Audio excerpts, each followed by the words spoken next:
कोलम चिदम श्रुतं च प्राकर्मस्य बहुभाषिता च दानं यथा शक्ति कीर्तिज्ञता च नराशन संवाजिनं वाजन्नि शैदीरं पूषणं सन्मैरीं हे रथम न दुर्गादवसव सुदानवो विश्वसम्मानो अहंसो निष्पिपर्थ चतुर्भिर्भ्रातृभिर्देव करिष्यामि कलिक्ष्यम् ओम पूर्णमिदः पूर्णमिदं पूर्णात् पूर्णमुदच्यते पूर्णस्य पूर्णमादाय पूर्णमेवावशिष्यते। ओम भूर्भुवस्वः तत्सवितुर्वरेण्यं भर्गो दिशि दिवस्य धीमहि धियो यो नः प्रचोदयात्। मोहतरम सामईन किराम और हमारे स्टेज पर इलाके के और दूर दराज से तशरीफ़ फरमा हमारे मुअज़्ज़ज़ उलमाए किराम, मेहमानान इज़ाम, दूसरी बार आपकी इस बस्ती में अल्लाह तबारक व ताला ने हाज़िरी का शर्फ दिया है। अल्लाह से दुआ करते हैं कि अल्लाह तबारक व ताला हमारी इस हाज़िरी को कबूल फरमाए और आप सबके इस मुश्तरका मजमे को हम सब के लिए निजात का ज़रिया बनाए। उन्वान टॉपिक क़याम इंसानियत का है। इंसानियत क्या है? ये एक ऐसा उन्वान है, एक ऐसा टॉपिक और मौजू है। इस वक्त पूरी दुनिया के अंदर सिर्फ हमारे मुल्क हिंदुस्तान में नहीं बल्कि ब्रह्मांड के हर इलाके और हर शहर के अंदर इस उन्वान को वर्ल्ड वाइड लेवल पर इसके मैसेज को आम करने की ज़रूरत है। आज इंसानियत को मुकम्मल तौर पर स्कीम और प्लानिंग के ज़रिए इसका मर्डर हो चुका है, इसका गला घोंट दिया जा चुका है। कहीं पर इंसानियत नहीं। जिसके पास जो ताकत है, जिसके पास जो ओहदा है, वह अपने ताकत के नशे में चूर है। सामने कोई भी तड़प रहा हो, मर रहा हो, आज सिचुएशन और हालात ऐसे पैदा कर दिए गए हैं, या तो जात और धर्म के नाम पर देखकर उसको तड़पता हुआ छोड़ देते हैं, या तो फिर दुश्मनी, जिहालत, अदावत और बुग़्ज़ की वजह से जानबूझकर उसको तड़पा तड़पा कर मार देने की भरपूर कोशिश की जाती। इंसानियत कहीं पर भी नहीं। जिन पर जो हमारे रक्षक हैं, जो इस धरती के ऊपर मानवता के रखवाले, मानवता का जिन्होंने जो ठेकेदार हैं, इंसानियत के जो दम भरते हैं, आज वही लोग उसका खून कर रहे हैं और इंसानियत का नंगा नाच पूरी दुनिया के सामने हो रहा है। हिम्मत नहीं होती। सिचुएशन और हालात ऐसे पैदा कर दिए गए हैं कि उनको रोक सकें। अंदरूनी एतबार से हमारी जुबान गंदी, जुबान से निकलती तो है लेकिन आसमान से ऊपर नहीं जाती। दोनों ही एतबार से इस कलयुग के घोर अंधकार पापी जमाने में हम लोग जुल्म की चक्की में पिस रहे हैं। ऐसे वक्त में हमको, आपको, बसने वाले हर इंसान को क्या करना चाहिए? आइए हम थोड़ा सा इसके ऊपर रोशनी डालने की कोशिश करते हैं और समझाने की मुकम्मल तौर पर मैं जतन करूंगा। एतकाद और एतमाद को बहाल रखते हुए मैं कोशिश करूंगा कि इंसानियत के पैगाम को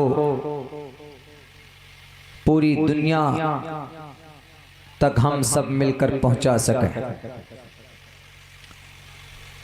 सबसे बड़ा रिश्ता इस धरती पर लोगों के बीच कौन सा रिश्ता है? धर्म का रिश्ता बाद में आता है। सबसे पहले जो रिश्ता आता है इंसानों के बीच में, वो इंसानियत का रिश्ता आता है। आज अभी हम रास्ते पर आ रहे थे, आपके इस हरगांव से 3 किलोमीटर्स बिफोर, 3 किलोमीटर पहले एक बाइक वाले का बड़ा भीषण एक्सीडेंट हुआ हमारे नजरों के सामने। लेडीज उसके पीछे बैठी हुई थी, उसको शायद कुछ नहीं हुआ, लेकिन जो लड़का चला रहा था या तो उसका हस्बैंड होगा या उसका बेटा होगा।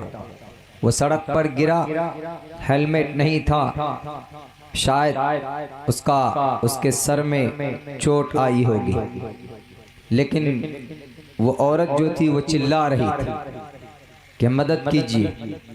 इतने में बहुत सारी गाड़ियां वहां पर खड़ी हो गई।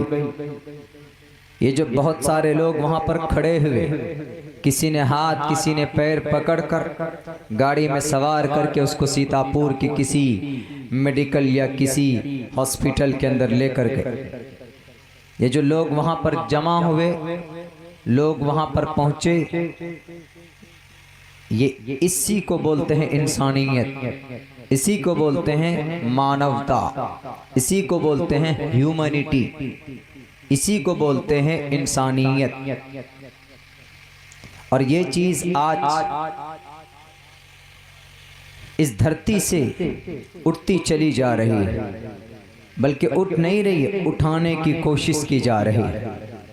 सिर्फ हिंदुस्तान में नहीं, पूरी दुनिया के अंदर से जंगल राज, जंगली भेड़िए हर तरफ बैठे हुए। आप ये कह सकते हैं कि दूध की रखवाली बिल्ली को दे दी गई। जब बिल्ली को दूध की रखवाली बनाएंगे तो सुबह आप ये उम्मीद रखेंगे कि हमको दूध सलामत मिल जाए, तो ये बेवकूफ़ी होगी। और आज पूरी दुनिया के अंदर यही हो रहा। किसी भी तरफ नज़र उठाइए, बर्रे सगीर में, बर्रे कबीर में, एशिया, मलेशिया, यूरोप कंट्रीज, अरब ममालिक, कहीं पर भी हर तरफ इंसानियत का जनाजा निकाल दिया गया।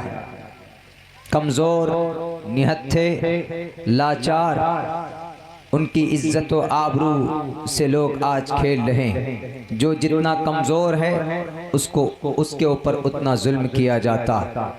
ये ज़माना कौन सा?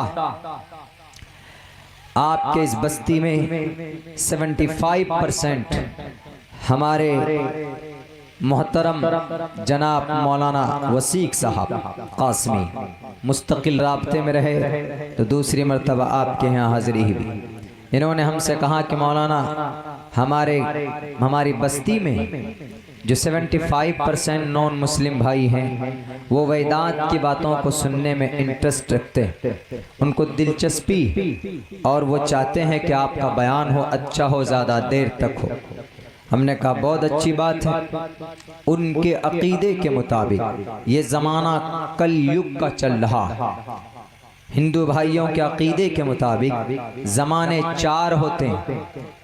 सबसे पहला ज़माना जो होता है वो सतयुग का होता, जो तकरीबन 16 लाख साल का है और वो गुज़र चुका है। सतयुग के अंदर अच्छाई ही अच्छाई थी, कोई बुराई नहीं थी उस ज़माने में। यानी 100 के 100% the grateful person was living on the world, on the earth, and everywhere peaceful environment, was going around the people and humanity was found everywhere. अमन, शांति, प्यार, मोहब्बत हर तरफ, जर्रा बराबर भी कोई बुराई नहीं थी। उसको बोलते हैं सतयुग। उसके बाद त्रेतायुग, द्वापर युग, त्रेतायुग, सतयुग, त्रेतायुग, द्वापर युग। दूसरे नंबर का जो युग है, जमाना है, वो त्रेतायुग। इसमें 50% बुराई होती है और 50% अच्छाई होती है, 50-50%। उसके बाद ये जो ज़माना था ये तकरीबन 12 लाख साल का ज़माना था। उसके बाद तीसरे नंबर पर द्वापर युग, इसमें 75% 75% बुराई थी और 25% अच्छाई थी। कहा जाता इसी द्वापर युग के ज़माने में श्री रामचंद्र जी आए और श्री कृष्ण जी इस धरती पर आए। उन्होंने जो बुराई थी 25% उसका मुकाबला किया और उससे इस पृथ्वी को और इस धरती को पवित्र किया। अब पवित्र लोग थे। त्रेता युग में तो अंधकासुर, विश्वासुर थे जिनको दुर्गे माता ने खत्म किया था। उनके बाद ये लोग आए, रावण आया और कोरू आए, कंस मामा आया, श्री कृष्ण जी के मैटरनल अंकल वो आए, उनका खात्मा किया। यानी 25% जो अच्छाई थी, 75% जो बुराई थी त्रेता युग के अंदर, उनका खात्मा किया। उसके बाद एक ऐसा ज़माना, और ये ज़माना जो त्रेता युग का था ये तकरीबन 8 लाख साल का था। अब जो ज़माना चल रहा ये कलयुग का ज़माना चल रहा। इस युग में 100 के 100% सिर्फ बुराई ही बुराई होगी, अच्छाई का कोई नामो निशान कहीं पर नजर नहीं आएगा। बल्कि इस युग के अंदर इतनी बुराई होगी, इतनी बुराई होगी, उपनिषद में लिखा है कि भविष्यांति युगस्यांति क्षेत्रीय लोक कंटका अर्तिक्षरो लुब्धा समाना अहंकार दर्पिता। भविष्य के अंदर भी, भविष्यांति युगस्यांति, मौजूदा जमाने में भी, फ्यूचर में भी, भविष्य में, मुस्तकबिल में भी ऐसी सिचुएशन, ऐसे हालात पैदा हो जाएंगे। क्षेत्रीय लोक कंटका, जो क्षेत्रीय लोग होंगे, जो रक्षक लोग होंगे, रक्षक। अब रक्षक किसको समझते हैं? आपके गांव के अंदर अगर प्रधान है तो वह आपके गांव का रक्षक है। आपके घर के अंदर आप जिम्मेदार हैं तो आप अपने गांव घर के रक्षक हैं। अगर आपके इलाके के विधानसभा का एमएलए साहब है तो वो पूरे विधानसभा का रक्षक हुआ। आपके थाने का SI, ओ छोटा बाबू, बड़ा बाबू, ये लोग जो होते हैं ये उस पूरे क्षेत्र के रक्षक होते हैं। पूरे लोकसभा का रक्षक एक MP होता है और कमिश्नर अपनी कमिश्नरी का, अनुमंडल का एक रक्षक होता है। एक पूरे स्टेट का रक्षक एक CM होता है और पूरे मुल्क का रक्षक एक PM होता है। उसके बहुत सारे रक्षक होते हैं, राष्ट्रपति होते हैं, वजीर दाखिला होते हैं, वजीर खारजा होते हैं, खारजा होता है, एटसेट्रा एटसेट्रा। लेकिन रक्षक होते हैं। लेकिन ये जमाना ऐसा आएगा कि भविष्यांति युगस्यांति क्षेत्रीय लोक कंटका, बड़े बड़े कांटे, खजूर के कांटे, ये जो क्षेत्रीय लोग होंगे, ये रक्षक होंगे, ये लोगों को कांटे के मानिंद चुभेंगे। मतलब इनसे लोग खुश नहीं होंगे। किस एतबार से? या तो कोई काम कराने के लिए जाएंगे तो उनसे रिश्वत मांगेंगे। जो काम 100 रुपए का है तो वो काम उनसे 500 रुपए में करवाएंगे। अभी वोटर वेरिफिकेशन का प्रोग्राम है तो आधार कार्ड तस्हीह कराने के लिए जाते हैं तो खामखा 500 रुपए मांगते हैं। संशोधन का काम कराना है वोटर लिस्ट में तो कहते हैं कि 250-300 रुपए जमा करो, जबकि वोटर वेरिफिकेशन प्रोग्राम के अंदर वोटर वेरीफाई करने का जो फॉर्म है उसकी सरकारी कीमत ओनली 2 रुपया है। हम लोगों ने कैंप लगाकर लोगों की का ये काम तस्हीह का किया था, सिर्फ 30 रुपए में जो काम करने वाले थे तो उनको हमने हायर किया, किराए पर लिया। हमने कहा कि समाज सेवा का काम है, सबका काम करो, हिंदू का भी मुस्लिम का भी, एक समाज में बिठाया और उनका हमने काम कराया। लेकिन आज जो काम 100 रुपए का है वो काम हो रहा है 500-1000 में। केवाला जमीन का केवाला मोटेशन कराने जाइए तो 1000 रुपए या 2000 रुपए सरकारी फीस है। लेकिन आज जो बैठे हैं रजिस्ट्रार ऑफिस के अंदर वो बोले तो 5000 रुपए मांगते हैं या 8000 रुपए मांगते हैं। तो क्षेत्रीय लोक कंटका का यही अर्थ है कि कांटे के मानिंद चुभेंगे। जैसे कांटे से तकलीफ होती है ऐसे ही इन लोगों के रवैये से लोगों को तकलीफ होगी। क्षेत्रीय लोक कंटका अर्तिक्षरो लुब्धा समाना हंकार दर्पिता। उनके चीखने से उनके चिल्लाने से कोई फर्क नहीं पड़ेगा किसी को, वो दर्द से तड़पेंगे। धर्म के नाम पर बच्चों को औरतों के ऊपर जुल्म करेंगे। उनकी चीखो पुकार अर्तिक्षरोलुब्धास, उनके चीखो पुकार उनके कानों में पहुंचेगी, उनकी आवाज पहुंचेगी, लेकिन उनके बदन का कोई हिस्सा नहीं हिलेगा। वो वही करेंगे जो उनको करना। ये एक ऐसा जमाना आएगा। कलयुग की डिफिनेशन हमने बताया कि कलयुग एक ऐसा जमाना है कि इस कलयुग के अंदर इतने जुल्म होंगे। अच्छा, इस जुल्म को मिटाने के लिए फिर क्या होगा? इन मजालिम के खात्मे के लिए होगा क्या? यदा यदा ही धर्मस्य ग्लानिर्भवति भारता अभ्युत्थानम धर्मस्य तदात्मानं सृजाम्यहम्। तो कलयुग के अंदर बुराई को खत्म करने के लिए, इस कलयुग के अंदर अच्छाई के इम्प्लीमेंट के लिए, निफाज के लिए, इम्प्लीमेंशन के लिए कौन आएगा? वो ऊपर जो देव महान बैठा हुआ वो किसी को भेजेगा और इस कलयुग के अंदर अच्छाई का रास्ता लोगों को दिखाएगा। अब मसला ये है कि वो आएगा कौन, वो होगा कौन? क्या वो आया या आने वाला है? आया या आने वाला है? अब हमें ऐसे वक्त में इस घटाटोप जुल्म सितम हर तरफ इंसानियत, इंसानों का उनके खून को पसीना और पानी से भी ज्यादा जहां पर सस्ता कर दिया गया, इंसानों की जानों की कोई कीमत नहीं रही। मट्टी के नाम पर, जमीन के नाम पर, लकड़ी पत्थर के नाम पर, नकली खुदाओं के नाम पर, जानवरों के नाम पर, इस धरती का नहीं बल्कि इस ब्रह्मांड का सबसे जो महत्वपूर्ण और सबसे जो शक्तिशाली और सबसे जो एक्सेप्टेड एंड रेस्पेक्टेड जो पर्सन, रेस्पेक्टेड जो चीज है वो है इंसान। ईश्वर ने सबसे ज्यादा रेस्पेक्टेड और काबिल एहतराम इस धरती पर अपने तमाम मखलूकात में अगर किसी को बनाया है तो वह इंसान को बनाया है।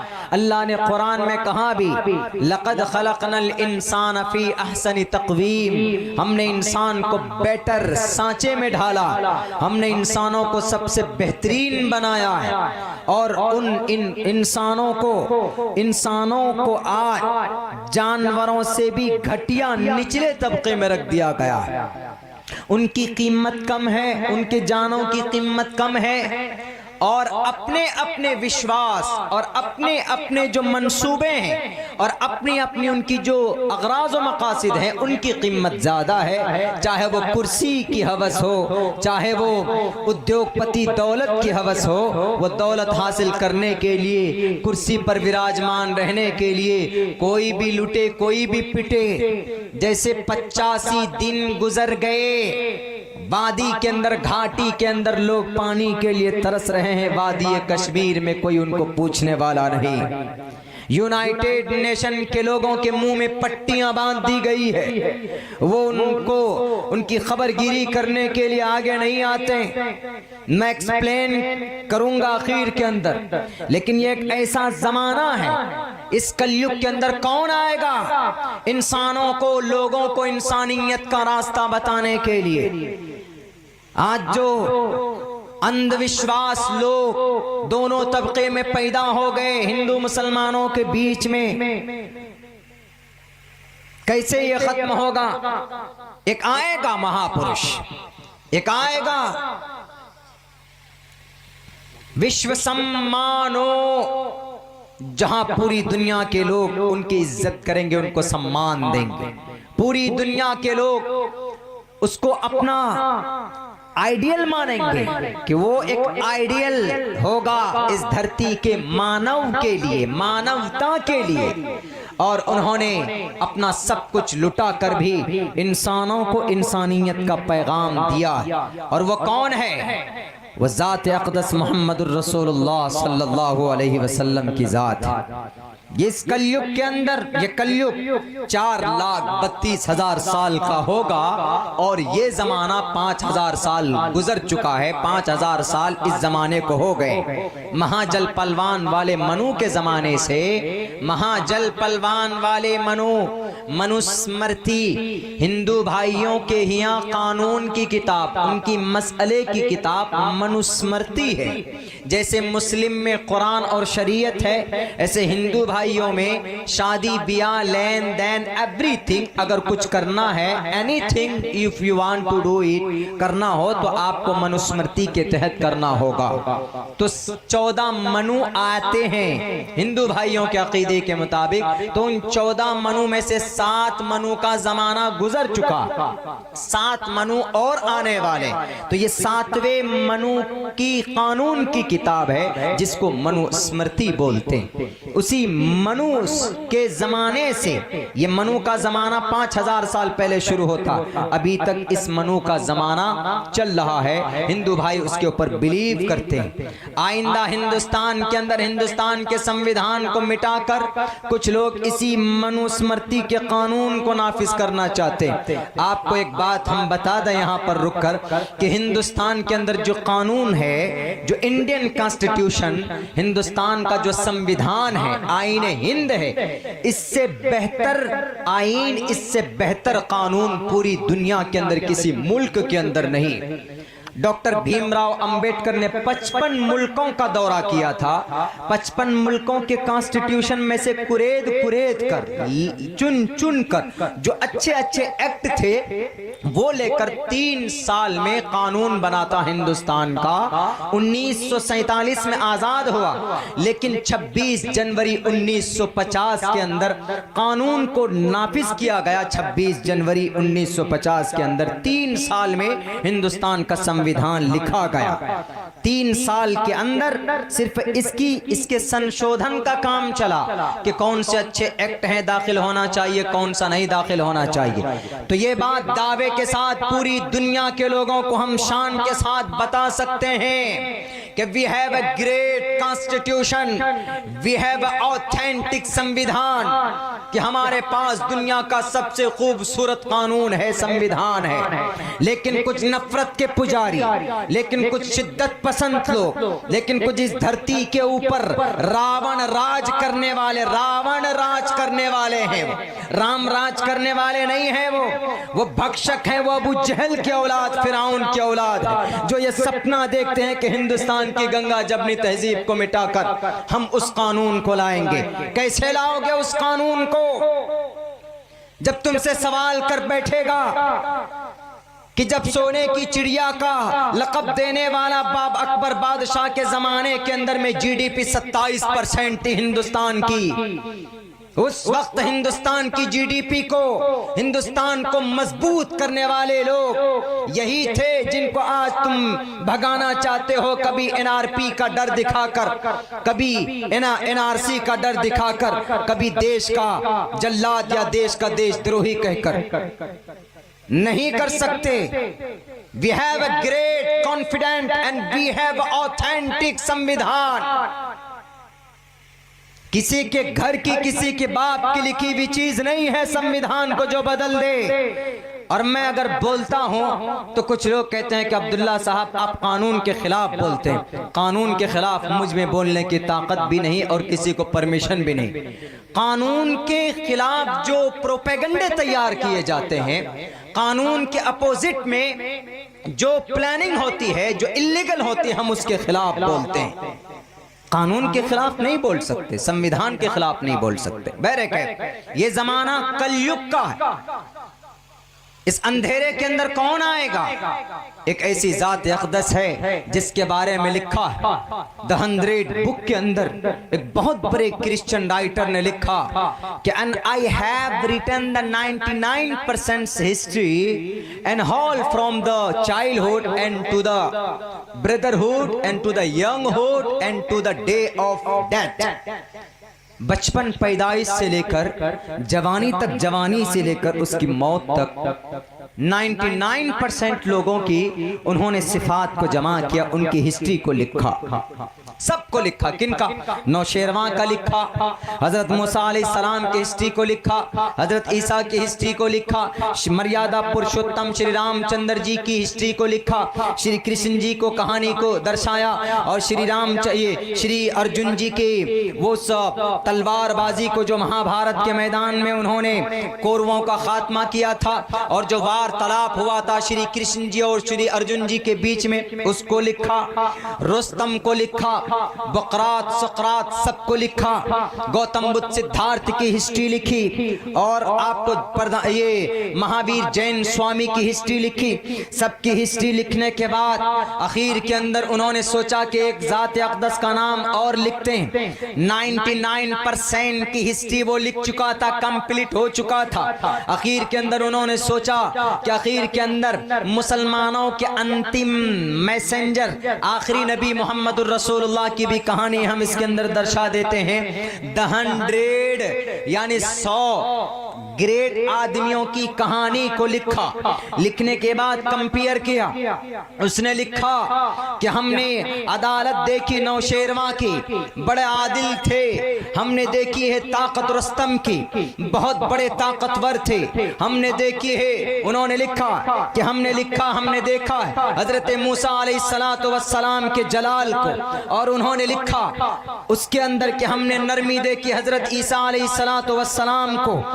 लेकिन जो सिफत अल्लाह तबारक व तआला ने अंतिम महर्षि मोहम्मद रसूलुल्लाह की जीवनी के अंदर और उनकी पवित्र तरीन जिंदगी के अंदर जो उनकी चरित्र थी, जो उनकी सिफात थे, वो सबसे यूनिक और अलग है। If you anyone want to be a grateful person to the world, an entire world, तो definitely he will succeed it, but otherwise and there is nothing but to follow the method of the last profit in command of Allah सुब्हानहू व तआला। उसको कुछ नहीं करना पड़ेगा। अगर आदमी ग्रेट बनना चाहता है, कामयाब तरीन बनना चाहता है, तो वो सिर्फ मोहम्मद रसूलुल्लाह की जिंदगी को, हिस्ट्री को अपनी जिंदगी के अंदर दाखिल कर ले, वह आदमी इस धरती का ग्रेट महान इंसान बन जाएगा। ये किसने लिखा? क्रिश्चियन ने। सिर्फ क्रिश्चियन ने लिखा नहीं, बल्कि वेद व्यास जी ने भशुंडकाक का तर्जमा करते हुए यहाँ तक कह दिया, यहाँ ना पक्ष बातें कुछ राखों, वेद पुराण संत मत भाकों, तबलक जो सुंदरम चाहे कोई, बिना मोहम्मद पार न कोई। कई लोगों, अगर तुम कामयाब बनना चाहते हो, सुंदर बनना चाहते हो, if you want to be a grateful person, if you want to be a successful person, if you want to be a peaceful, अमन पसंद आदमी बनना चाहते हो, तो and that time what will you do? क्या करेंगे? तो कहा गया, you have to change your life according to the last prophet, according to the history of the last messenger। Mohammad अलैहिस्सलाम की पवित्र तरीन जिंदगी और उनकी सिस्टम, सुन्नतो अफाल के मुताबिक अपनी जिंदगी को करो।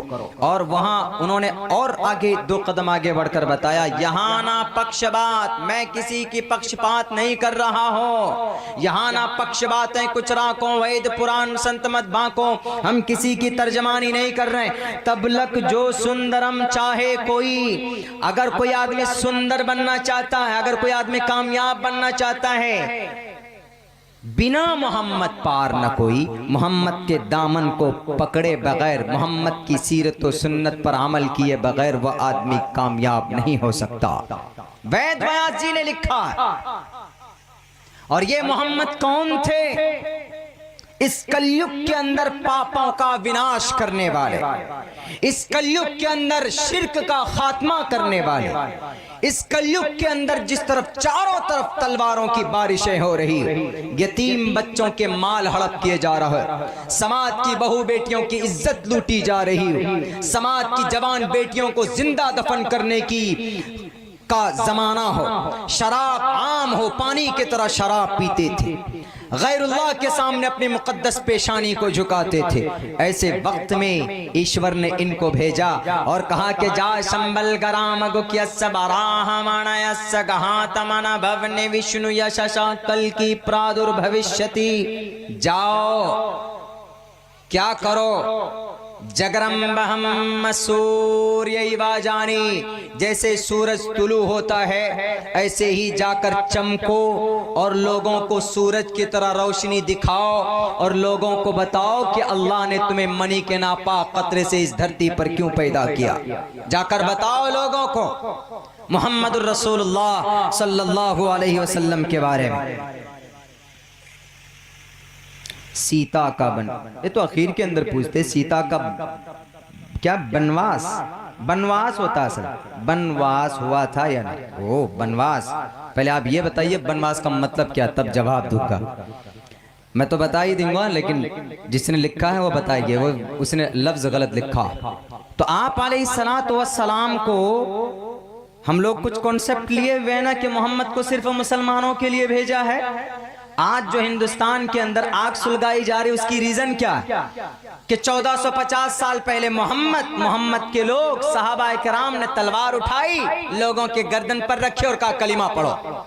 ये कॉन्सेप्ट उनके बाद हमारे हिंदुस्तान में 8.5 तकरीबन 800 साल तक, वैसे तो 1175 साल तक मुस्लिम इंपेयर ने हुकूमत की, उन्होंने भी तलवार का सहारा लिया। हमने अभी यहाँ पर एक बस्ती नाम भूल गया मैं, वहां भी प्रोग्राम हुआ था तो मैंने वहां पर भी तकरीबन इसी टॉपिक के ऊपर हमने रोशनी डाली थी।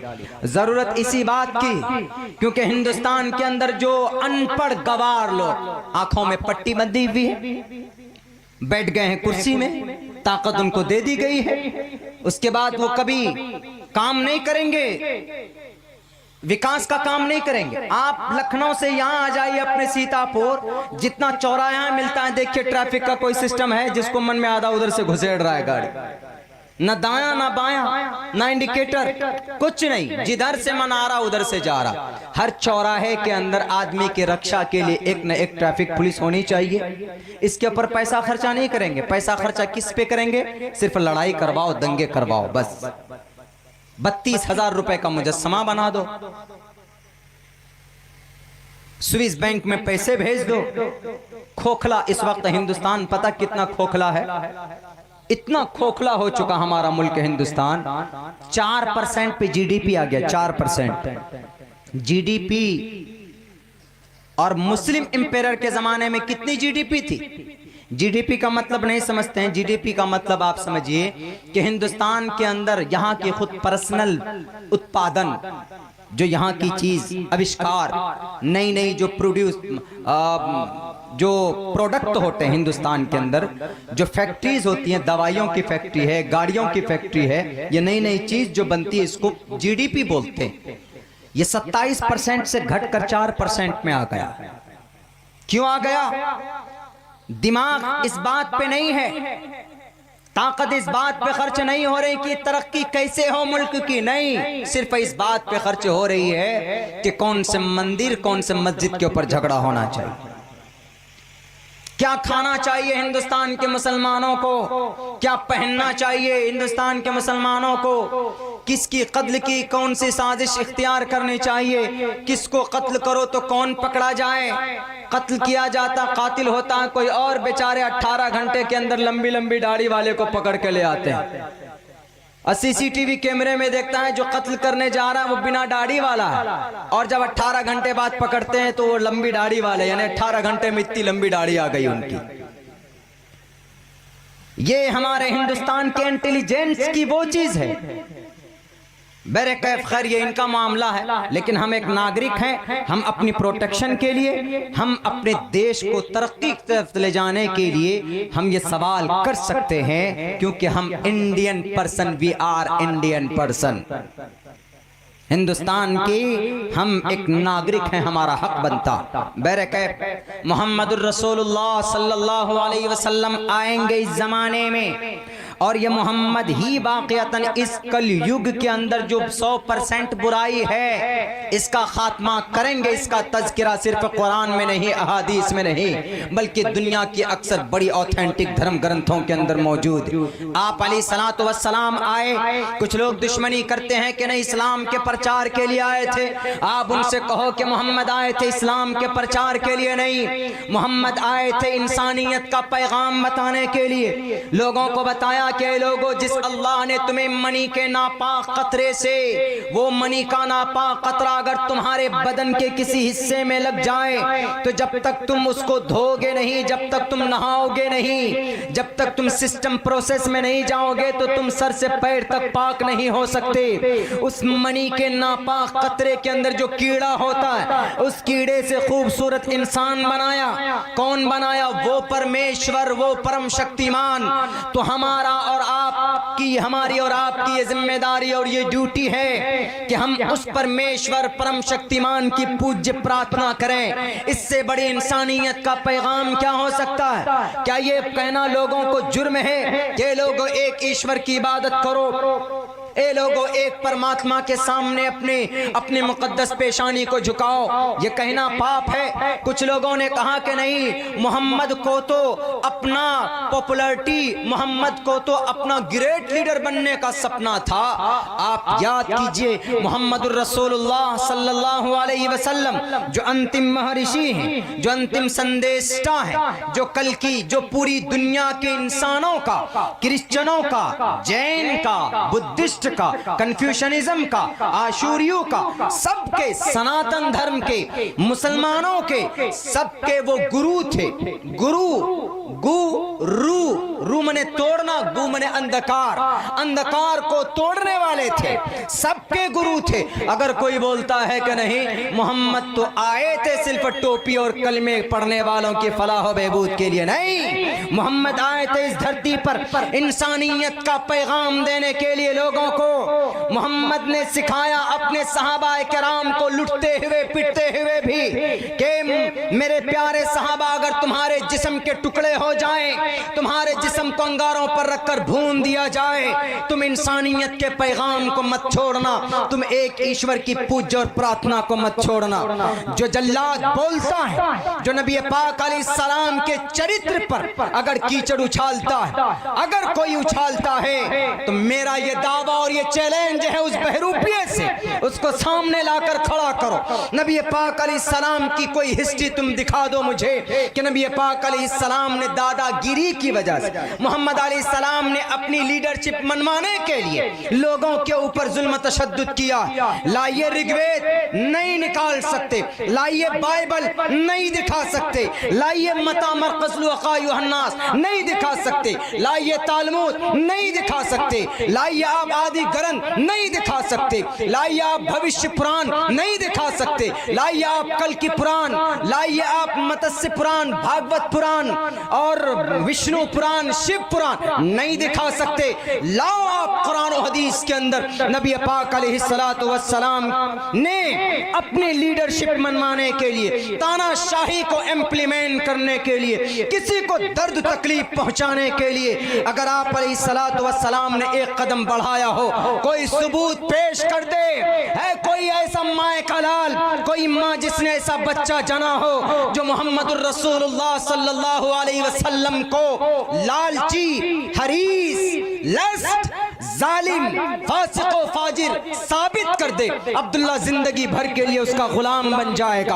आप कहेंगे कि पढ़ो इंसाइक्लोपीडिया, मैं बताऊंगा कि लाओ इंसाइक्लोपीडिया ऑफ ब्रिटानिका, लाओ इंसाइक्लोपीडिया ऑफ अमेरिकन, लाओ इंसाइक्लोपीडिया ऑफ इंडियन हिस्ट्री, मैं तुम्हें पढ़कर बताऊंगा। अल्लाह का फजल है, उलमाए कराम के दुआओं के नतीजे में दुनिया की कोई ग्रंथ ऐसी नहीं बची है जिसको अल्लाह तबारक व तआला ने अब्दुल्ला की नजरों से अभी तक ना निकाली हो। मैंने पूरी दुनिया के ग्रंथों को खंगाल कर देखा, हर ग्रंथ के अंदर नबी पाक अलैहिस्सलातु वस्सलाम को इंसानियत के पैगाम को आम करने वाला करार दिया गया। इस धरती पर इंसानियत का, मुसलमानों का सबसे बड़ा दुश्मन कौन? क्रिश्चियन। वो नबी पाक अलैहिस्सलाम की पवित्र चरित्रीन सिफात को लिखने पर मजबूर हुआ। वो अपनी किताब में लिखता है, अगर मोहम्मद लालची होते, अगर मोहम्मद रसूलुल्लाह कोई ऐश परस्त होते तो कुफ्फार मक्का का एक बहुत बड़ा मजमा आप अलैहिस्सलाम के चचा के पास पहुंचा था और कहा था कि अबू तालिब, अपने चचा, अपने भतीजों को क्यों नहीं रोकते हो? ये नए दीन की तबलीग कर रहा, ये बोल रहा है कि मैं इंसानियत का पैगाम लेकर आया हूँ, मैं इंसानों का हमदर्द हूँ। तुम अपने मोहम्मद को, तुम अपने भतीजे को रोक लो, उसकी जुबान के, उसके होंठों को सिल दो, वो जो चाहे मैं देने के लिए तैयार हूँ। अगर उसको अरब के खजाने चाहिए, हम सारे गुरु घंटाल आए हुए, वो थे रावण की औलाद, वो भक्षक थे, वो भक्षक शैतान और राक्षस की औलाद थे। वो उन्होंने कहा कि मोहम्मद को रोक लो, जिस दीन की तबलीग कर रहा, जिस पीसफुल मैसेज को आम करने की कोशिश कर रहा, इस्लाम जिंदाबाद, तुम रोक लो। इस्लाम जिंदाबाद, जिंदाबाद, इस्लाम जिंदाबाद। हजरत अबू बकर सिद्दीक रज़ी अल्लाहु अन्हु, हजरत उमर फारूक रज़ी अल्लाहु अन्हु, हजरत उस्मान गनी रज़ी अल्लाहु अन्हु, हजरत अली रज़ी अल्लाहु अन्हु, हजरत मौलाना अब्दुल्ला सालिम कबर चतुर्वेदी, जिंदाबाद, जिंदाबाद। आप अलैहिस्सलातु वस्सलाम के चचा के पास उन कुफ्फारों ने, उन मुशरिकीन ने, उन दुश्मनों ने एक प्रोपेगेंडा स्कीम बनाया और कहा कि ख्वाजा अबू तालिब, अपने भतीजे को रोक लो, उनके हाथ में बंदिश लगा दो, अगर खजाना चाहिए तो देने के लिए तैयार हैं, अगर स्विस बैंक में अकाउंट चाहिए तो करंट अकाउंट खुलवाने के लिए तैयार हूँ, अगर इस धरती की हसीना से शादी करना चाहता है मोहम्मद तो उनको कहो कि रुक जाएं, तमाम हसीनाओं को जमा करते हैं, मोहम्मद जिसको पसंद करेगा हम उससे मोहम्मद रसूलुल्लाह का निकाह करवा देंगे। ये नहीं, अगर मोहम्मद को पीएम की कुर्सी चाहिए, अगर मोहम्मद को सीएम की कुर्सी चाहिए, या मोहम्मद रसूलुल्लाह को जज बनना है, कलेक्टर बनना है, डीएम बनना है, मंत्री बनना है, कुछ भी बनना हो तो बोलो, मोहम्मद की इस ख्वाहिश को हम लोग पूरी करने के लिए तैयार हैं। लेकिन पूरी दुनिया के अंदर ये बात चैलेंज है, आज तक लिखी हुई। उस क्रिश्चियन ने कहा अगर मोहम्मद लालची होता, अगर मोहम्मद ऐश परस्त होता, अगर मोहम्मद रसूलुल्लाह दुनिया के पुजारी होते, इख्तिदार के पुजारी होते, कुर्सी के लालची होते, तो मोहम्मद अलैहिस्सलाम फौरन कहते कि ठीक है, from today I believe and I leave everything, मैं तमाम चीजों को छोड़ने के लिए तैयार हूं, मुझे कुर्सी चाहिए, कुर्सी दे दो।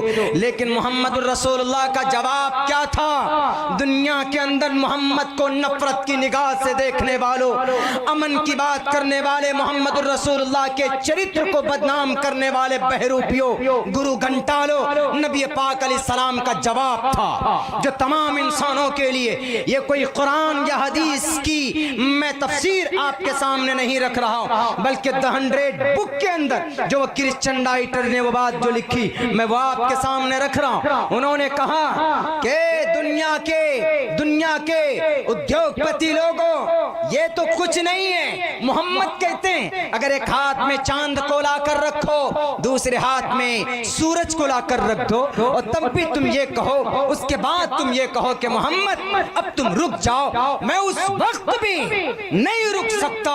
क्यों? क्योंकि मैं जिस पैगाम को लेकर चला हूं वो इंसानियत की भलाई के लिए, वो मानवता के लिए है, वो हमदर्दी के लिए है, वो भटके हुए लोगों को एक ईश्वर से मिलाने का रास्ता है, वो रास्ता है अमन का, शांति का, प्यार का, मोहब्बत का। आज नफरत की निगाह से देखने वालों, मोहम्मद रसूलुल्लाह के चरित्र को कम से कम अपने अपने ग्रंथों के अंदर तो पढ़ लिया होता।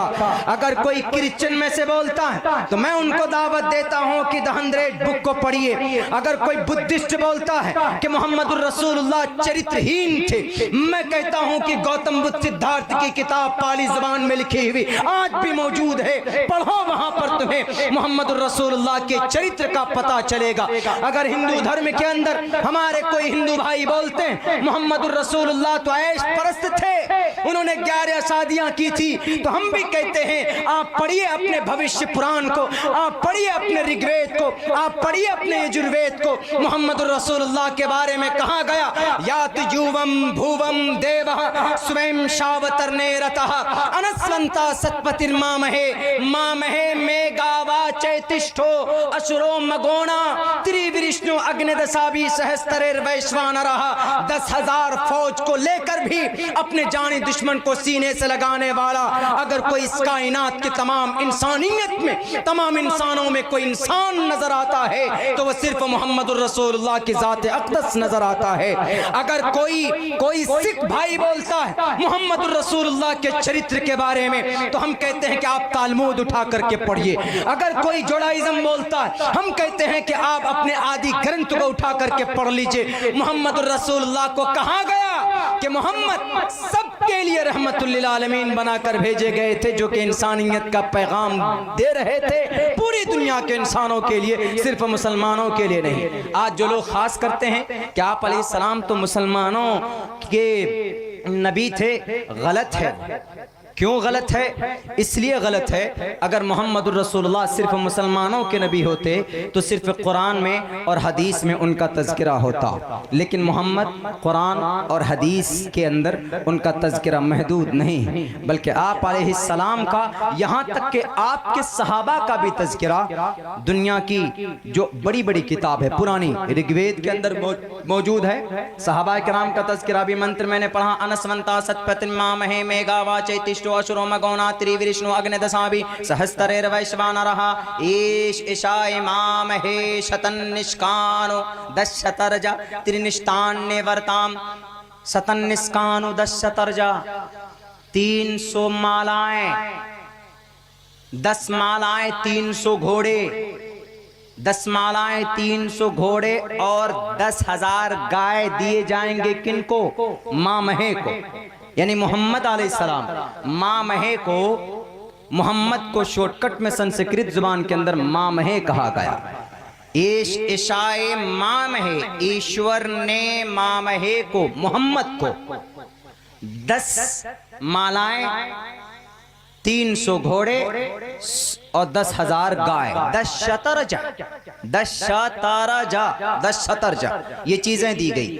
10 मालाएं से मुराद आप अलैहिस्सलाम के पास 10 मालाएं क्या है? 10 माला चूंकि गले में पहनते हैं औरतें लगाती, तो 10 माला जो गले के इर्द गिर्द हो उसको माला बोलते हैं। और आप अलैहिस्सलाम के पास भी 10 सहाबी ऐसे थे जो हर वक्त आपके आगे पीछे रहा करते थे, और वो कौन थे? अशरे मुबश्शरा, 4 खुलाफा और 6 अलग से सहाबाए किराम थे। वो हमेशा ऐसे रहते थे, एकदम बिल्कुल आगे पीछे आप अलैहिस्सलाम के साथ रहते थे, बॉडीगार्ड बनकर नहीं।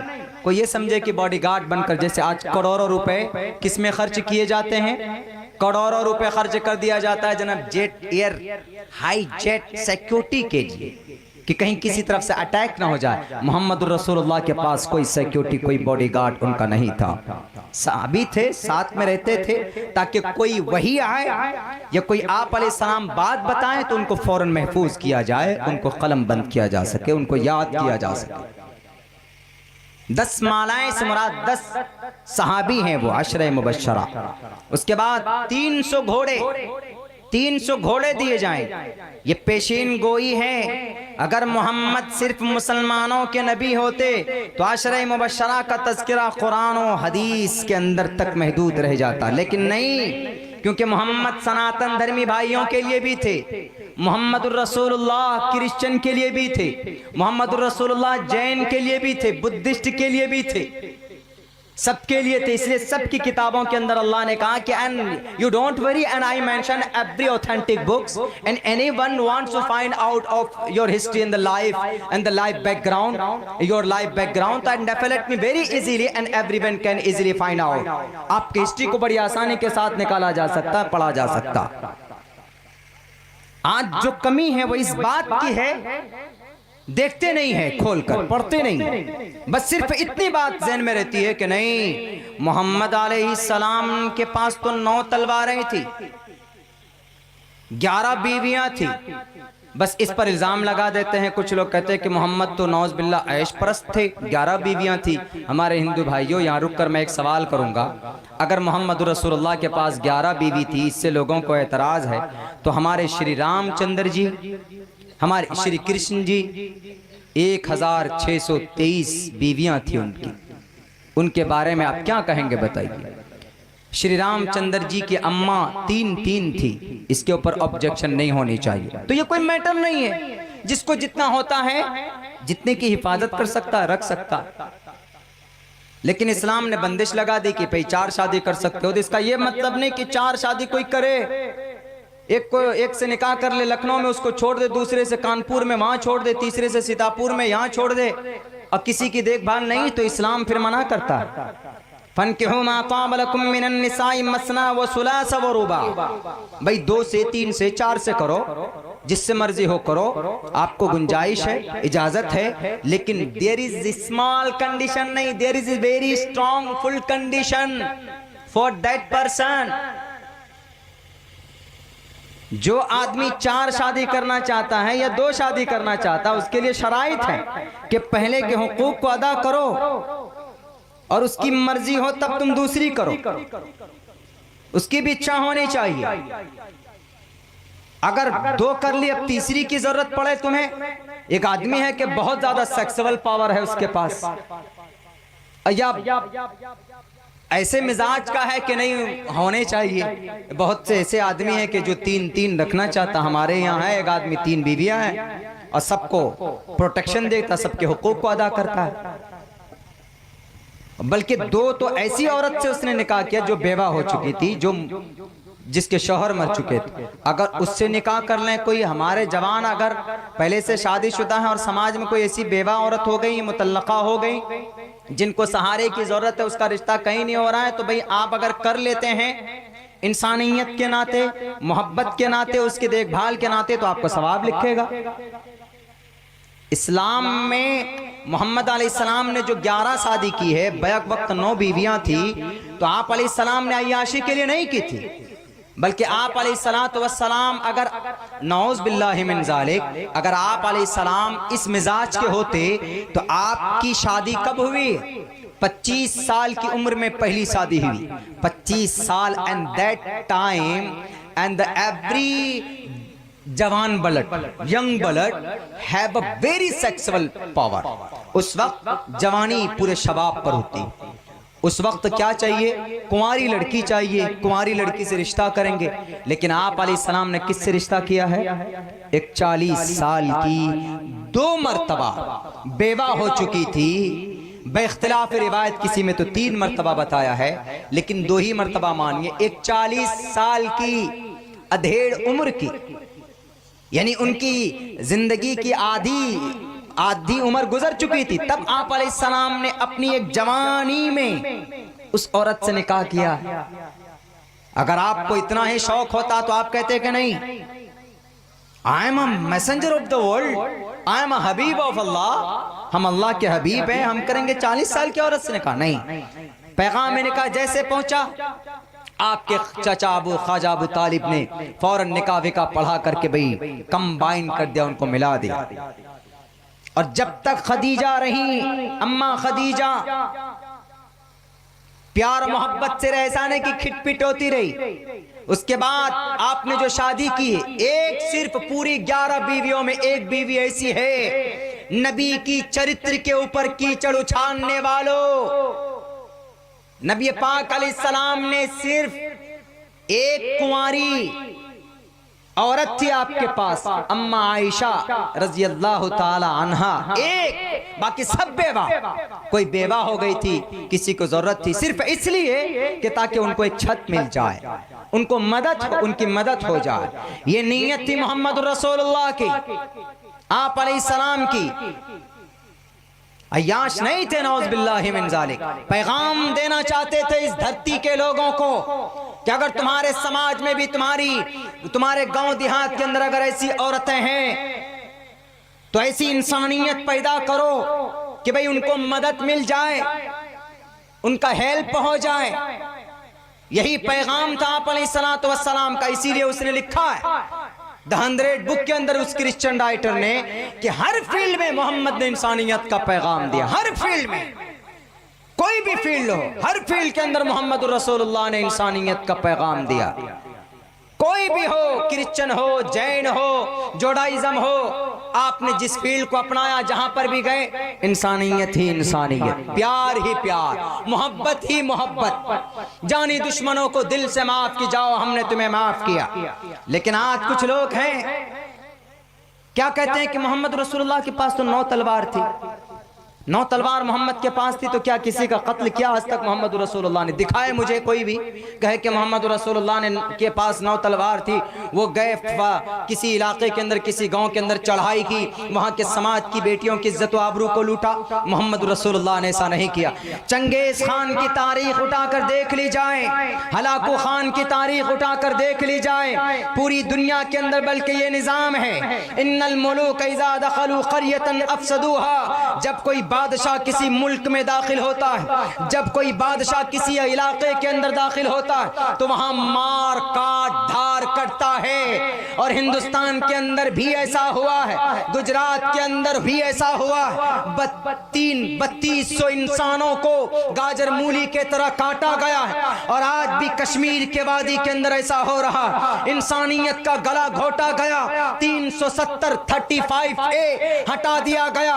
अच्छी बात है, आप तरक्की देना चाहते हैं, कश्मीर को दीजिए, तरक्की दीजिए। And I am agree with you and I accept every Indian person accepted and that point. सबको मंजूर है कि कश्मीर क्यों, मुल्क हिंदुस्तान की तमाम राज्यों को तरक्की मिले। तरक्की दीजिए, आगे बढ़े, हम भी यही चाहते हैं। हमारी कुर्बानी भी अगर शामिल हो जाए तरक्की देने में तो हम पीछे नहीं हटेंगे। लेकिन हम एक बात कहना चाहते हैं, इन गद्दारों से भविष्य शांति युग शांति क्षेत्रीय लोक कंटका अर्तिक्षरो लुब्धा समाना अहंकार दर्पिता। निहत्थे लोगों के ऊपर अत्याचार करोगे, कश्मीर के ऊपर सिर्फ वहां की समाज की बहू बेटियों की इज्जत लूटोगे, सिर्फ इस बुनियाद पर कि ये कलिमा पढ़ने वाले हैं। और कुछ लोग तो ये कहने लगे आज क्या कि जवानों तैयार हो जाओ, कश्मीर के अंदर मुस्लिम औरतें, मुस्लिम समाज की बहनें तुम्हारी इंतजार कर रही।